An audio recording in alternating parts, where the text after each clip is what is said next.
dictated by one race or gender. This quote comes from a woman named Myra Adele Logan.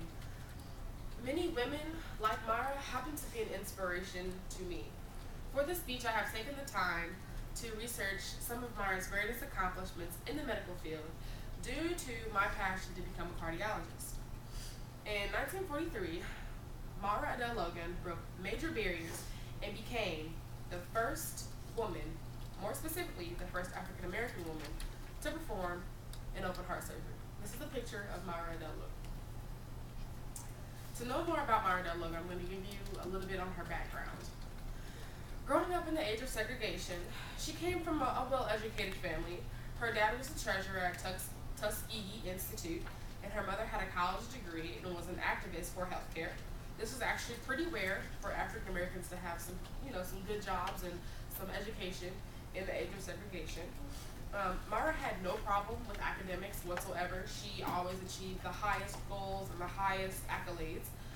According to the website, the U.S. Department of Health and Human Services of Office of Minority Health, in 1927, Myra went on to graduate from college, Atlanta University, with a bachelor's degree, and she graduated valedictorian of her class. After college, she furthered her education at the Ivy League, we all know, I think, Columbia University, and she got her Master's of Science degree in psychology there. Because of all these amazing accomplishments she's achieved, she became the recipient of the Walter Gray Crump Scholarship for young women. She was actually the first woman to receive this honor. This was a scholarship that paid for 4 years of medical school fully, so she didn't have to pay for anything, which was beautiful. In 1933, she went ahead and graduated from medical college. Does anyone know the process of a medical school student? No? Okay. So in medical school or after medical school, you go on to do a series of job shadows, internships, sit-ins, and hands-on experience, and this is called residency. So here's a picture of some interns doing some resident stuff. Residency is where interns learn the majority of what they're going to be doing in the medical field, and it teaches them a lot of valuable information. This is what Myra did in medical school and as part of her residency. And she internshipped at Harlem Hospital for her residency, and she was actually the first intern at Harlem to be a woman. And her internship took place in probably one of the busiest parts of the hospital, and that was the emergency room. This internship led to bigger and better things for Myra. She did many accomplishments, and she discovered a lot of cool things.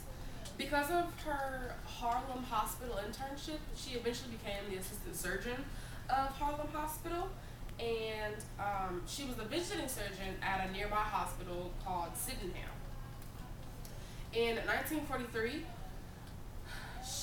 a grand opportunity had arose for Myra, and this is when history was made. She performed an open heart surgery, and she was the first African American woman, let alone woman, to perform an open heart surgery. According to the website Women You Should Know, Dr. Myra Adele Logan began to study antibiotic drugs, and she found a treatment that could help with the early detection of what we're all celebrating today, which is breast cancer. The process actually was an x-ray that showed all doctors to see different densities of tissue and tumors. Because of the research, she saved many lives. Myra Adele Logan was not only a wonder in the hospital, but she was a wonder in the community as well. She went on to become a member in one of the first practices of doctor-physician practices in Manhattan. She served medical services, but she also served in her community as well. She collaborated heavily with the NAACP, especially during the time of segregation. And she also worked heavily with Planned Parenthood as well. She also served on the New York State Fair Employment Practice Committee, and later on after, she decided to retire. During her retirement, she continued to serve her community and served on the Workmen's Compensation Board. The last years of her life, medical achievement added up to her being inducted to the American College of Surgeons. This is another milestone because she was the first African American woman to receive this honor. She died eventually in 1977 of lung cancer, ironically. And she was known for encouraging people to be what they want to be. This is why I truly want to be like Myra Adele Logan. She has inspired me to become the awesome cardiologist, and she teaches me that I can do whatever I want to do, and I can truly live by her words that the world would not be dictated by one race or gender.